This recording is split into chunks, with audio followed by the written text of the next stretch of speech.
હુસૈન ટલ્લી ગેંગના આતંકથી ફરી એકવાર સુરતમાં દહેશત ફેલાઈ છે। હુસૈન ટલ્લી ગેંગના આતંકથી એકવાર ફરીથી સુરતમાં દહેશત ફેલાઈ છે। ભાગળ વિસ્તારમાં બુંદિલવાડ પાસે એક આક્રમક હુમલો કરવામાં આવ્યો હતો, જેમાં માથાભારે ગુનાહિત હુસૈન ટલ્લી અને તેના સાગરીતોએ એક યુવાન પર ચપ્પુ વડે જીવલેણ હુમલો કર્યો હતો।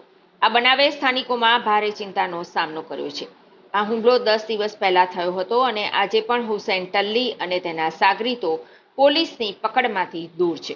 જોકે આ હુમલાના સીસીટીવી ફૂટેજ સામે આવ્યા છે, જેમાં સ્પષ્ટ જોઈ શકાય છે કે એક આરોપી હુસૈન ઉર્ફે ટલ્લી અને તેનો સાગરીત સરફરાઝ કાપડિયા પર ચપ્પુ વડે હુમલો કરે છે, જ્યારે સરફરાઝ કાપડિયા અને અન્ય લોકો દીઠરાવતમાં ગતિથી જવાના પ્રયાસ કરી રહ્યા હતા, ત્યારે ટલ્લી ગેંગના સભ્યો દ્વારા રસ્તામાં અવરોધ ઊભો કરવામાં આવ્યો હતો।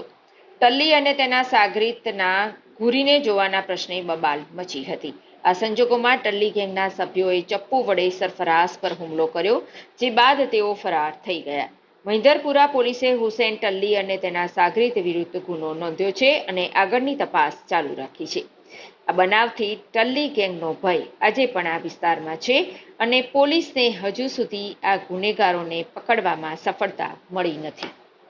હું મારા ઘર જતો હતો, બુંદેલાવાડ મારી બીજી વાઈફ છે, ત્યાં હું જતો હતો। આ લોકો ભાગળ ચાર રસ્તા જ્યાં લોચો મળે છે, આ લોકો ત્યાં મારે બિલ્ડિંગ કરીને પહેલાંથી ઊભેલા હતા, ત્યાંથી હું જતો હતો। આ લોકો હુસૈન ટલ્લીને મને બૂમ પાડીને અટકાવ્યું, એમ કીધું કે હું 5 મિનિટમાં તને મર્ડર કરી નાખીશ।